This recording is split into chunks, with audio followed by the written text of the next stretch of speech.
Antarctica. It's the least explored, least understood continent on Earth.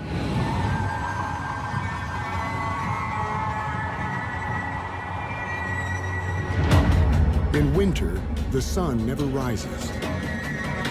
In summer, it never sets. 5.4 million square miles of frozen desert, home to the driest place on Earth. Average winter temperature, 20 to 90 below. Barely anything can survive here. No native people or land mammals. Not even a single tree.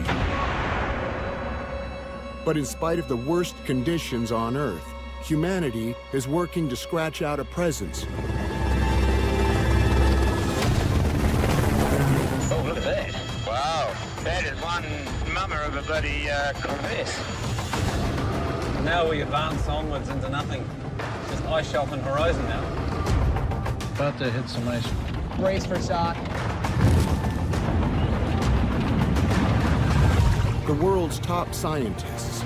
They're really cryptic, totally designed for living in this sea ice. And the men and women who keep them alive. Oh, we're just about to enter into the shear zone here. Join forces to battle conditions that threaten human life. Visibility's down to 20 meters. The coldest temperature ever recorded. 135.8 degrees below zero. And the strongest ever sustained wind, 199 miles per hour.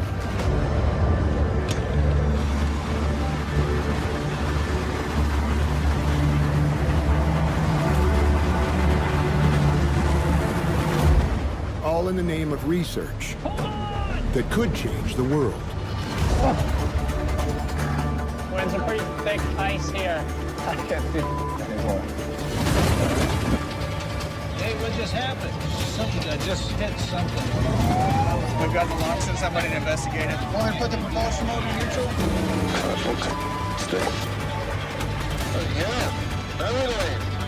Antarctica is the last great mystery on Earth.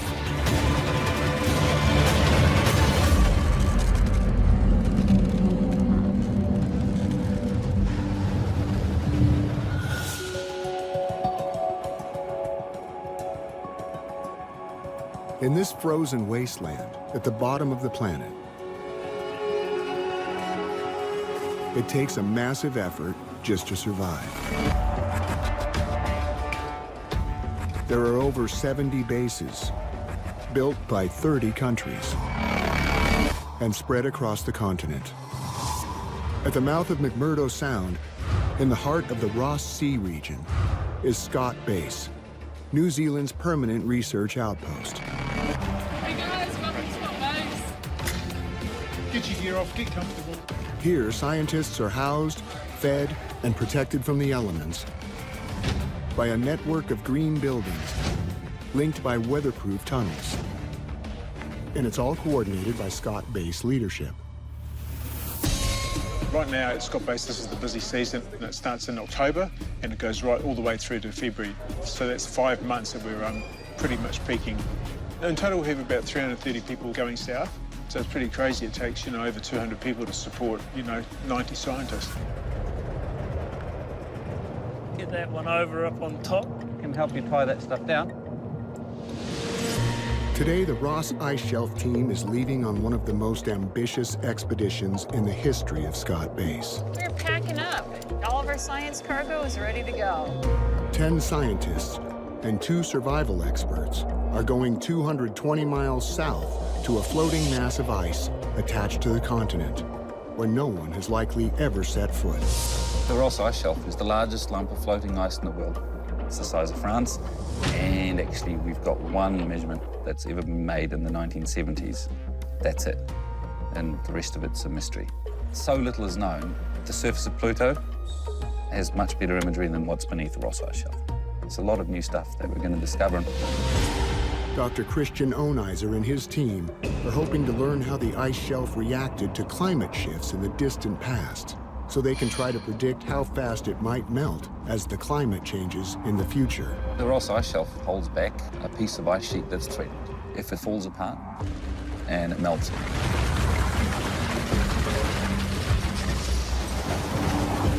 even though it's far away, the impact would be somewhere in the order of 6-7 meters of sea level. But I'd be worried about 10 centimeters. That's already enough to impact low-lying areas, like where I come from, South Dunedin.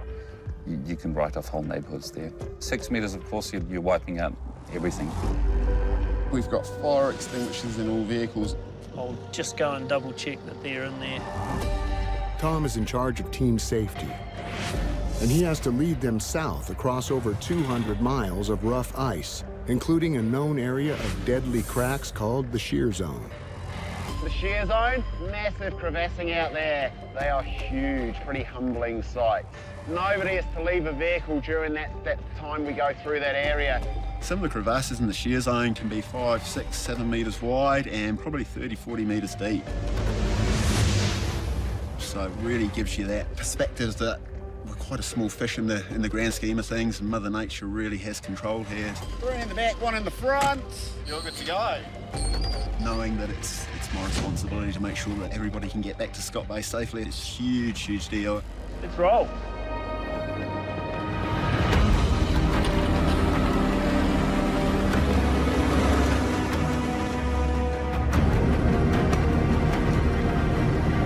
To survive the journey, the team is relying on specialized vehicles called Haglunds. These Haglunds is pretty tough. They're tracked vehicles. They share similarities with tanks. They're really well suited for what we need them to do. I'm looking at this wide expanse of nothing, and it's a bit creepy. We've spent so much energy and time, months of planning and building a piece of equipment. But now what happens? No one's ever done this before. It's exploration. It's going to be interesting. From this point on, we've got 4 hours before we get to the shear zone and very gingerly make our way through what's essentially a minefield of crevasses.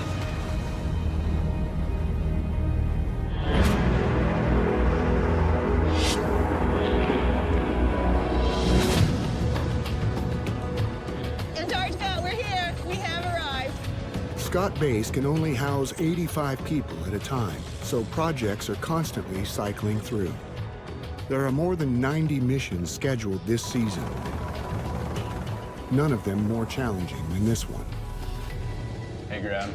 Danny, do we have everything we need? All the cables and coils and skis? They're all out there. Good. The Mount Erebus team is studying Antarctica's most active volcano, choppering to 132 different sites to plant instruments that'll create a composite image of its inner workings. Oh, those are stinky. Today, they're gearing up to fly near its summit. Getting dressed to go about 11,000 feet. So it could be minus 20 up there. And it's a rule that we always have to wear this big puffy jacket in the helicopter in case it crashes. Another day, double layer for comfort and extra warmth. Dr. Graham Hill is a lead scientist for the project. We're measuring the electric field and the magnetic field of the volcano at a series of points, which we then combine and do effectively a CAT scan of the subsurface. So if we can get a good understanding of what the structure is, we have a better understanding of what signals they might generate when they're going to erupt. We'll be heading out, and we can apply what we learn about how this volcano works to other volcanoes elsewhere in the world. Because quite a lot of people live near volcanic centers, so if they erupt, they can just wipe out the surrounding area.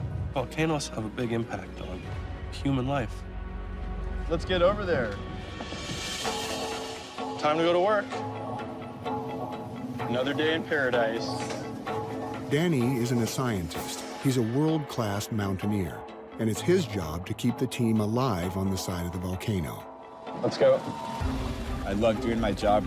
I get to take people on all these fantastic adventures, but you're not in control of the environment. Either you're safe and you come home, or you screw up and you don't come home. 15 Delta Echo, Max Center, roger.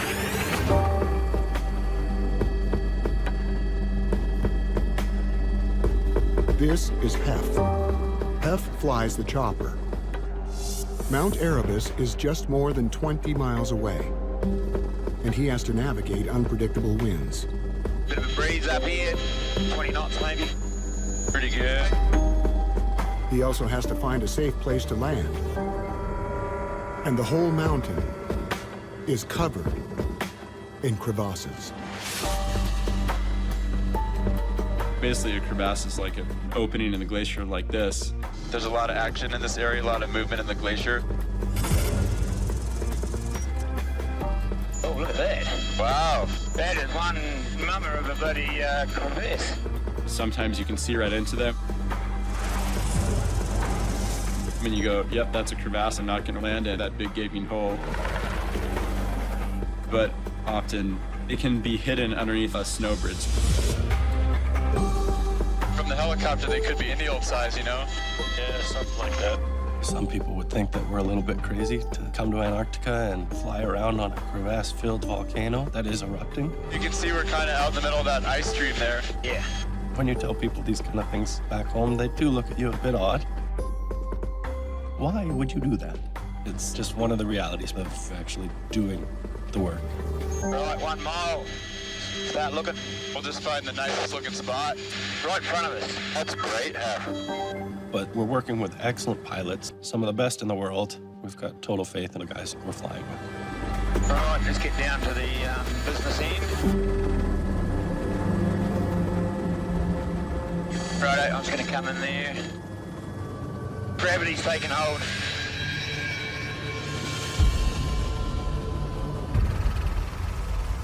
They've landed, but they're not out of the woods yet. Just this year, a veteran pilot from an Aussie base landed on what appeared to be safe ground. He was delivering fuel to a depot on the west ice shelf. But after getting out of his helicopter, he fell into a deep crevasse. They managed to retrieve him from a depth of about 20 meters, but he died of his injuries. It's Danny's job to check for crevasses, like that one, while the pilot keeps the rotor spinning to take off quickly if the snow caves in. All right, I've seen you jump out there.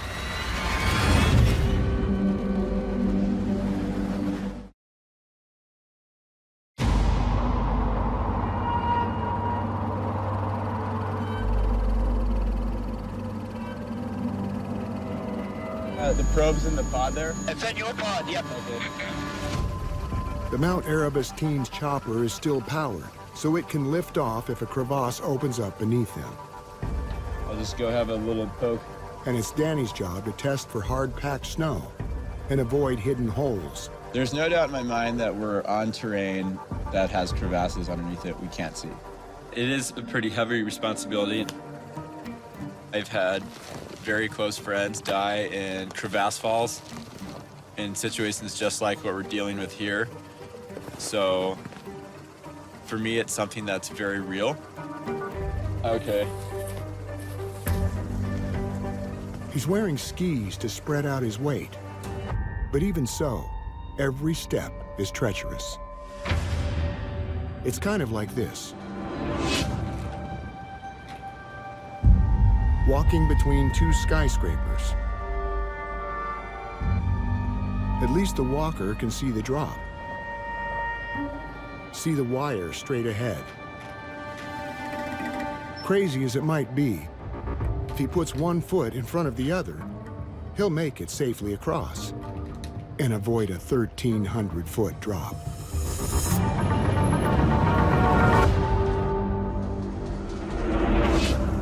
Danny could be over a similar drop, and he can't even see the wire.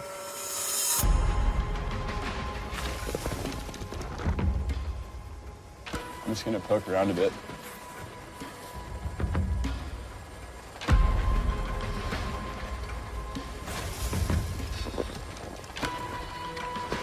I have to poke around and really have a good inspection of the site. Kind of feeling in the snow for the consistency and the snow depth.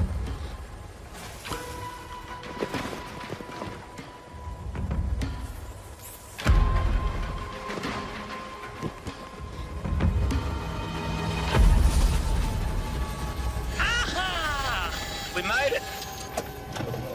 Hey guys. I think it looks good to get out. It's a nice accumulation zone, so there's lots of snow here, and it's a nice compression area as well. So I think as long as we keep it nice and tight, we should be fine. You just have to have a little bit of faith. Now it kind of bless the area.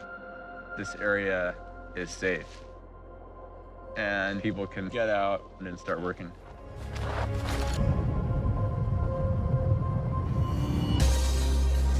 Graham and his team are on the clock.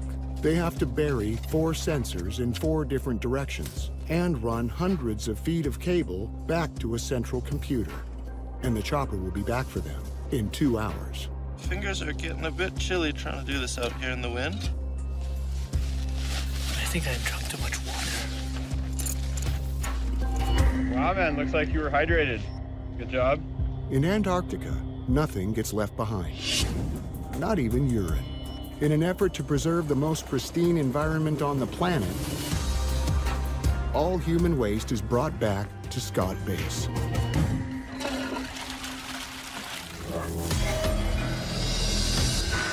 And every bit of it ends up here. After this comes out, you know woman will never look at me again, don't you? Paul is in charge of the Water Treatment Center, better known as the poo plant. Because there's so much influent at the moment, kind of it's easier on the system to just to do some manual stuff. Our influent comes in through the main sewer pipe and through the brush screen. The brush screen takes out solid stuff, and that goes into a bag. So this is what we end up with out of the sludge from the process. It's almost like beef jerky looking. Wouldn't sell it in your local store, but that's the look of beef jerky. The waste becomes Scott Base's primary export. There's one. Good to go. Everything that can't be recycled is sent back to New Zealand. It's part of a global effort to minimize impact on the frozen continent, a goal of a treaty signed by 53 nations. You can't just have the waste from people and everything happening here just disappearing into the ocean. It's got to be treated. We've got to look after it.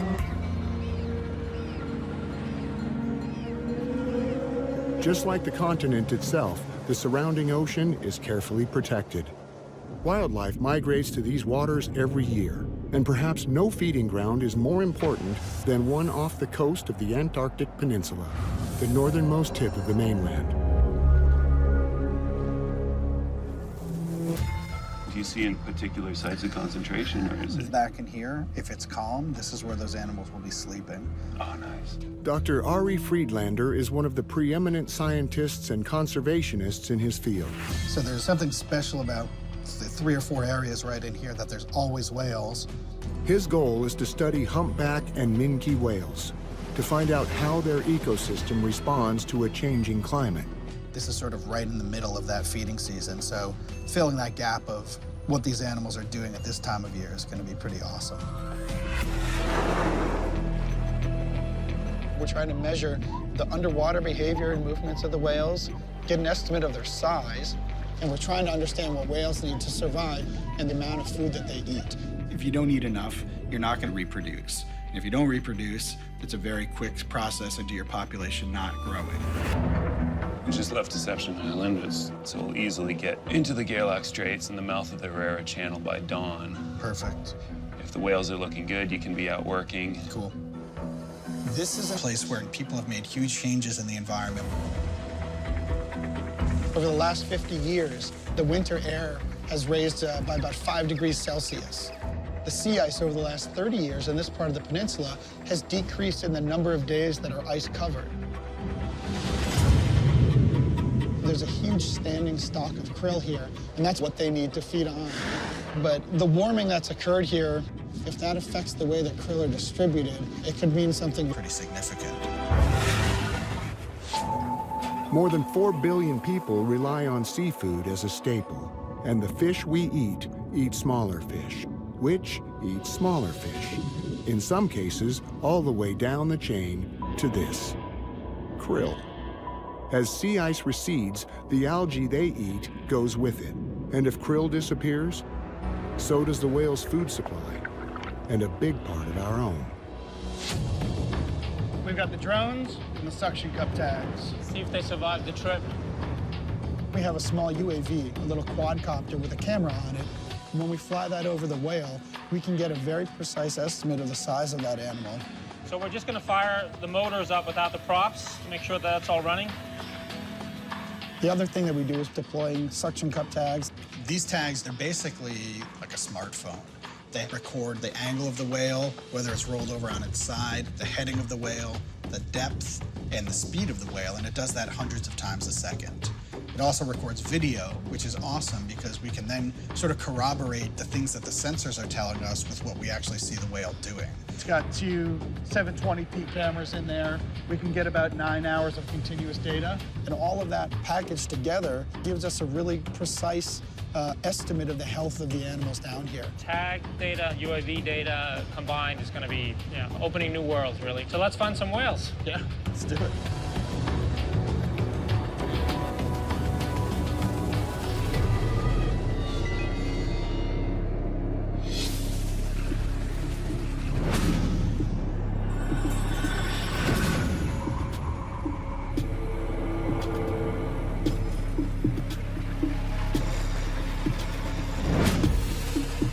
Okay, team, this marks the shear zone, so come in nice and close behind us. Thank you. The Ross Ice Shelf team has traveled about 30 miles, and they're facing the most dangerous part of their traverse. Oh, we're just about to enter into the shear zone here. We just want to make sure that everybody's capable should the worst possible case happen. The shear zone looks like a safe patch of snow, but like Mount Erebus, it's full of hidden crevasses. For as flat and benign as it looks, there's a lot going on. One side we've got sort of the McMurdo ice shelf, and the other is the Ross ice shelf. It's where two large kind of ice masses are coming together, much like a river comes together. And the reason it's called a shear zone is because there's kind of a shearing effect between the two. So it's quite an active area. Interesting spot. The shear zone is an intimidating area, around about 6 or so kilometres, that have a number of significantly large crevasses in them. We know that there's a route through there. We really reduce that speed down even further so that we're 100% sure what we're driving on is good to drive across. Just keep a little extra following distance. How far do you want? 50 metres? Maybe 50 metres. We're just going to be going a little bit slower through here, and if we stop, you should too. We're just going to get all our gear prepared for crevasse rescue. Proceed with caution, fingers crossed. Crossing the shear zone should take a few hours, but Tom and Rob have been preparing for it for weeks. So this is the radar boom for our PB100. We'll be fitting a GPR unit, ground penetrating radar, and we'll be able to see on the monitor when we're approaching crevasses, and that'll enable us to not drive into them. State-of-the-art technology, real key piece of this whole project for this year and going into the future as well. So, yeah, just got to get it up and running. The boom stretches 24 feet ahead and connects to a screen that shows ice composition up to 49 feet deep. Bends in the lines indicate empty space under the snow. Some of the crevasses through here would literally swallow this whole vehicle and probably the two trailers behind it. So if we hadn't looked at the radar imagery and we actually just carried on, dropped into a crevasse, it would probably be all over. Okay, team, we're just going to head off slowly, aiming for about 12k an hour. Roger from H1. Roger, that's from H2.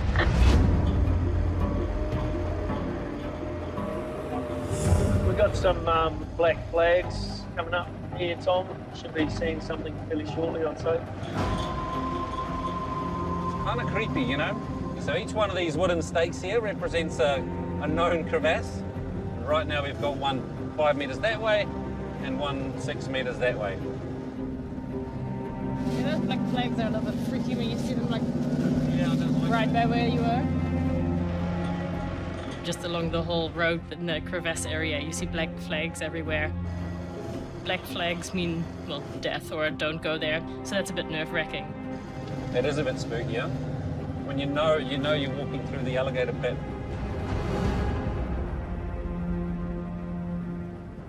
And we believe this to be probably the most dangerous area. Hey guys, we're about halfway through. You can see how this flag line's kind of no longer straight, sort of indicative of how much this road's moving. Yeah, roger that. That's crazy. Wow. There's so many crevasses here.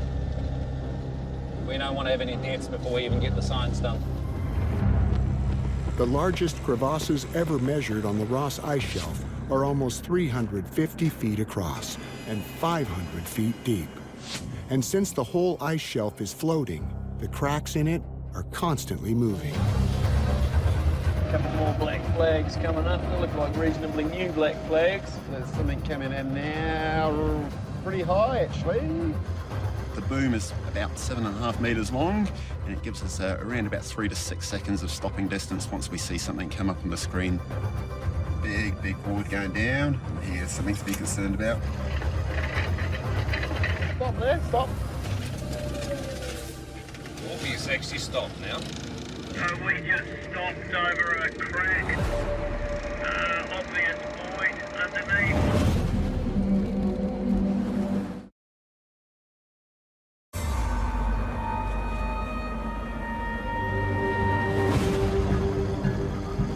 Void underneath, but the surface is pretty ridged right across.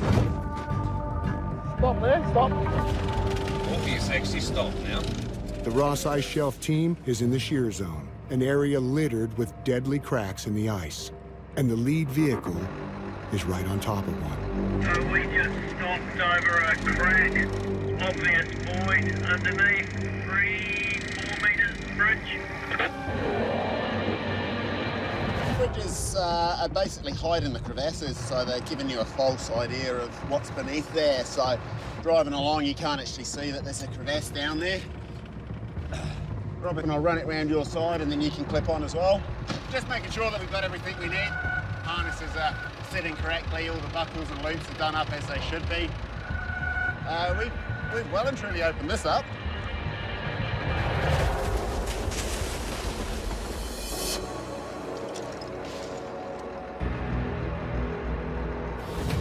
So that snow bridge that we were talking about, you can't quite see the bottom, but it goes down at least 30 metres. So yeah, I'm just going to try and probe this side here, Rob, and see how that looks for a slightly better crossing. Yep. Voided, I've got through there.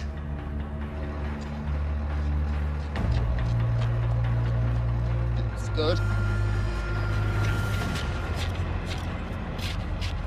Yeah, so the crack's still here, but it's only maybe 15 or so centimetres wide, so it's obviously narrowing as we go.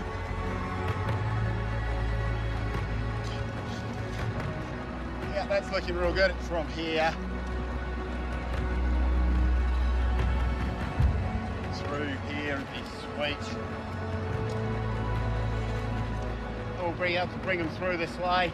Let's just watch them come across and get them to park up before this next post here. Yeah. And once they stop, then we'll go.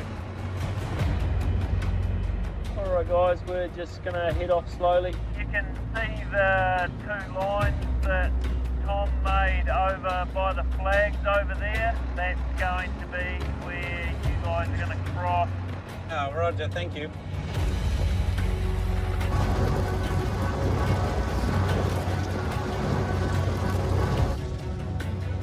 It is actually quite scary doing this. I'm very nervous driving. You can fall down into a big hole and you probably will die. It happens. It's happened before in Antarctica. But we can't turn back. We'd spent so much time planning. You just have to get through that. I mean, that's what Tom and Rob are there for. Get it coming a little bit right now, Rob. Bring it over towards me a little bit, please. And stop.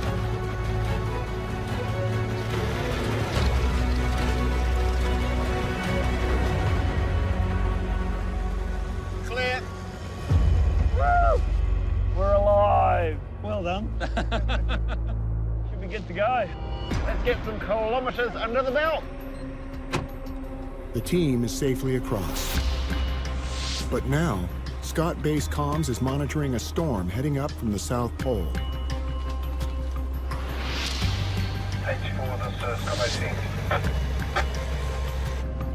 Scott Base, PB01.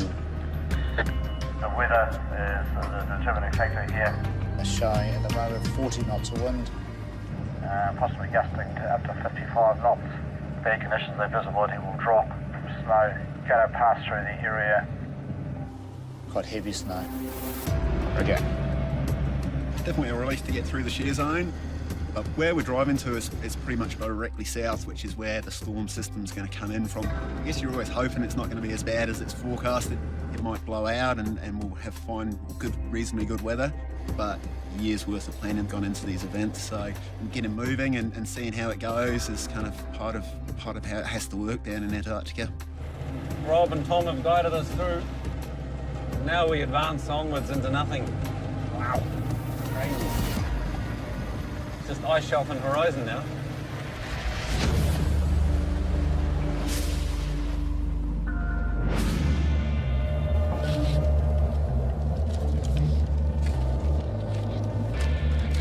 Yeah, I'm ready, man. 3 degrees to the left of this little cloud. Okay, I'm going. I think we have to be a little bit more minimal with the stopping, or else we're gonna get in trouble. Start digging. The Mount Erebus team buries instruments on a north-south and east-west axis to measure the naturally occurring electric and magnetic fields that are constantly passing through Earth's surface. Am I going in a straight line? It's always the question. The currents move through different layers of the Earth at varying speeds, and a central computer records those differences. Their goal is to collect data across 132 different sites and combine them to create a picture of the volcano's inner structure and magma flow. This little box is the brains of the operation out here, and is basically a really fancy data collector. And all of it has to happen before the chopper comes back for them. It takes us about an hour and a half to put one into the ground. Or if it's a site where it's not snow that you're trying to dig, it's glacial ice. It can take 6-7 hours. So you have to realize that things are going to take longer than they would pretty much anywhere else in the world.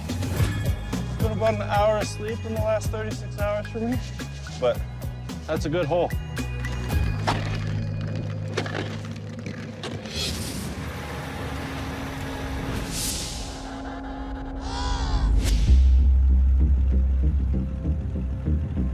So Nick, let's just have you right in that spot there is good. Yeah, I feel good up here. And then we'll try and do it off whichever side the animal gives us. Ari is in a small inflatable boat, looking for a 66,000-pound humpback whale. The frequency is 151.333. And he has to get close enough to attach a suction mount to it with a 23-foot metal pole. We're in Wilhelmina Bay, one of the locations that we've worked in for a long time, and we're going to try and deploy one of the video recording multi-sensor tags on a humpback. Let's see if we can see if that whale is still there. The whale's coming because the krill is there. When they're done feeding, they'll basically take a nap at the surface. Essentially look like a log. For us, it's a great place because the whales behave in a way that allows us to approach them to put our tags on. I think I see something over there. Okay, there we go, right out in front of us, off our bow. If that guy looks like he stops and logs for a while, we'll go up and approach him. First approach, always the best. I'm gonna come either from 5 or 7 o'clock and just try and get the tag on as high up as possible. Right. Is that cool? Yep. All right, and just stay, whichever way we're going, just kind of stay on the opposite side. It's probably gonna be on the left side of the Zodiac.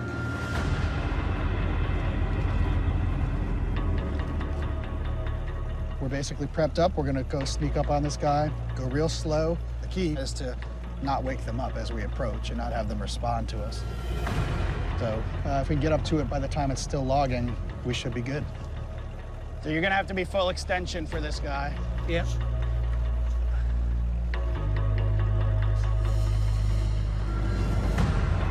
When we're approaching these whales, it's definitely a high-risk kind of situation. If it's fluke, hit the Zodiac, it would flip us over without much, trouble. You probably have 5 or 6 minutes in that water at the most before hypothermia would set in, and it would be game over.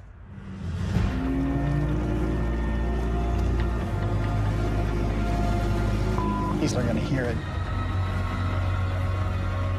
Well, now it's gonna dive. If the whale responds to what you're doing, its general response is going to be to dive. There he goes. Sometimes we lose track of the whale and we have no way of finding it.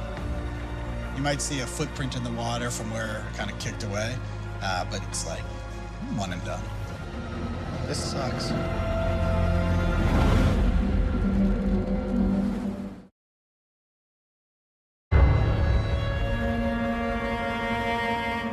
I did see a whale. I don't see a logging whale now.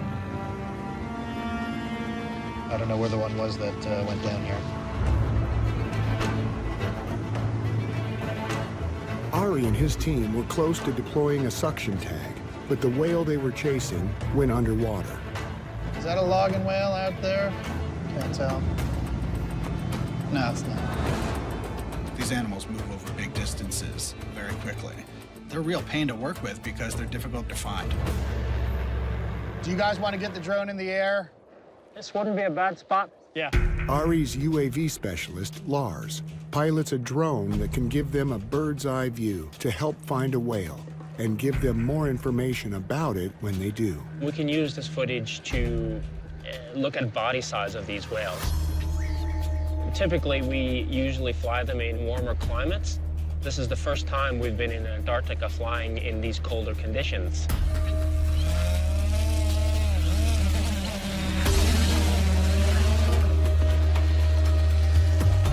Is loiter working all right? Yeah, it seems to be fine. Good. How's your feed in this distance? It's good.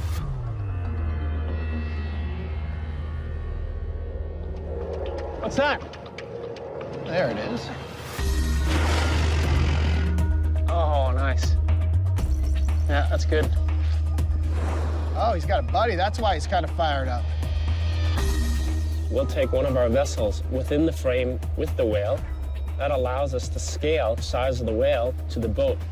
And that will allow us to get us direct measurements of how big the whale is. Nicely done. Sweet. So, Nick, it'll be no different if the animal is not logging. Okay. All right, we'll approach as slow as we can to still be making up speed on it. Sure.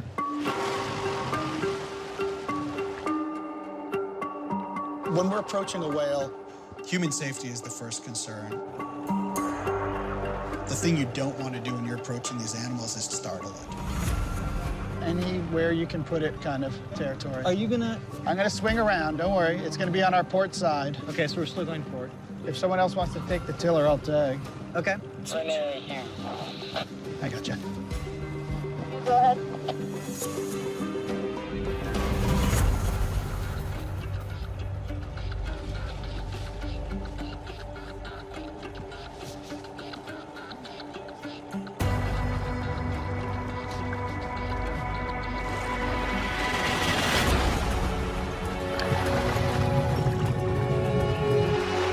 Very nice. Sweet. Nice, dude. We're happy. But the work is definitely not over. The suction cup tags archive all the data on them, so we have to retrieve that tag to get anything back. Oh, look. Sweet. There's the tag. Awesome. I think these animals have a lot more going on than we understand or that we have the ability to be able to comprehend. Holy. Man.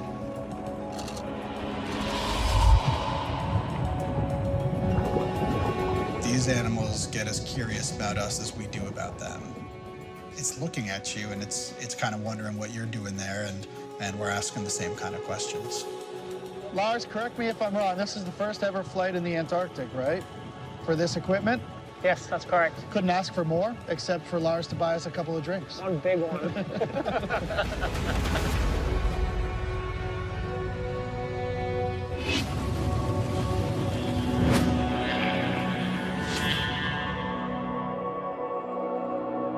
Out here, every minute counts. We've got to really be efficient to get the job done. The Mount Erebus team has installed 3 out of their 4 sensors and run wiring back to the main computer. This wind direction has definitely changed, and that cloud is not good at all. Because that's coming up off the open water on the other side. But the same storm that's been threatening the Ross Ice Shelf team is increasing the winds at high altitude. Hey, Danny, have you noticed the change in weather? That cloud could lead to a camping trip.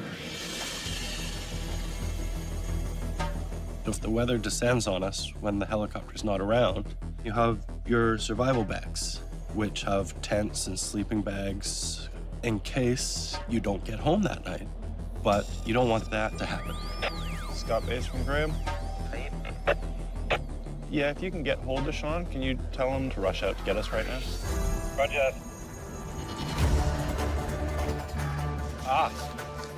How you doing, Michal?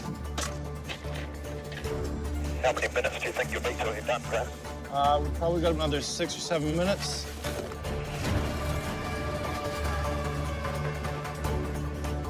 There we go. Working now. Helicopter's getting closer.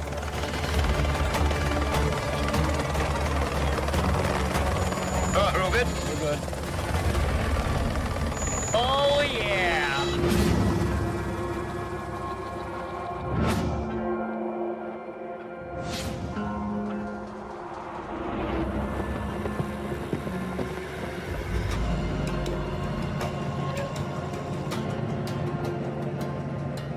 Ran to the right a couple hundred metres and set up. Yeah.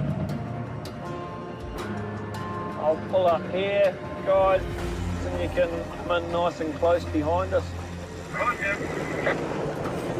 The Ross Ice Shelf team is now 40 miles south of Scott Base. After a long day of driving, they have no choice but to stop and rest. But since they're the furthest team south, the worst of the storm could be just a few hours away. All right, so this is going to be our home for the night. So what we need to do is establish a camp. So let's say this is our area here. Prevailing wind's going to come in from here. I like to have my camp kind of in a nice, neat line going. Does that make sense? Right. Okay. We just want to get everything up and get inside and get out of the wind because it's cold. You can definitely tell it's colder than at Scott Base. Scott Base is going to feel tropical compared to this out here.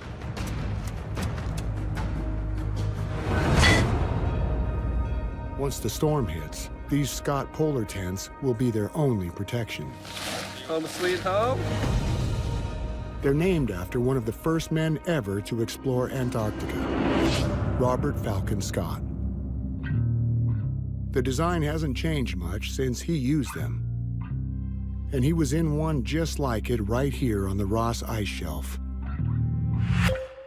According to his final message, "Had we lived," he said, "I should have had a tale to tell of the hardihood, endurance, and courage of my companions, which would have stirred the heart of every Englishman." That message was discovered after he and those companions froze to death.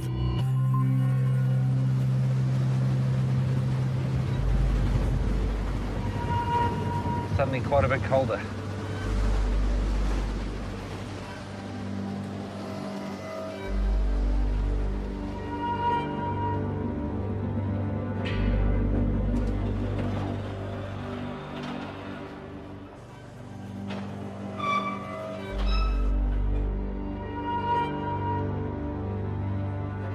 not nervous. He's wearing a nice high wind speed hat. Looks like a little nuclear bomb.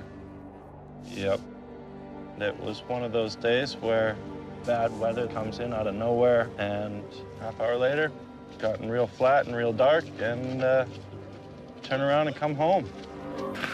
I think it looks worse now than it did when we were in the helicopter. Here's the other technical bag. The #1 priority is that everybody's safe and everybody comes home.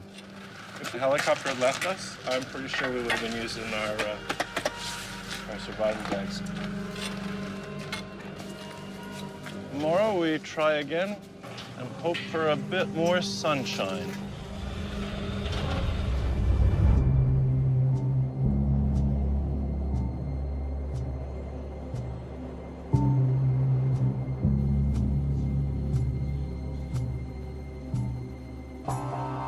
I see the weather is changing.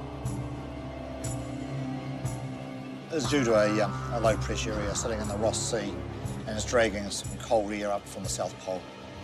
With the low cloud coming through into their position, there's a lot more energy in the wind. This is our best prediction for out on the Ross Ice Shelf. And they're driving straight into it.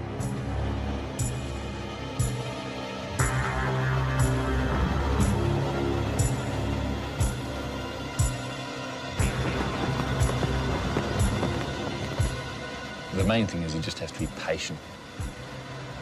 You can't get antsy about it because it's not you that makes the decisions here. It's Antarctica.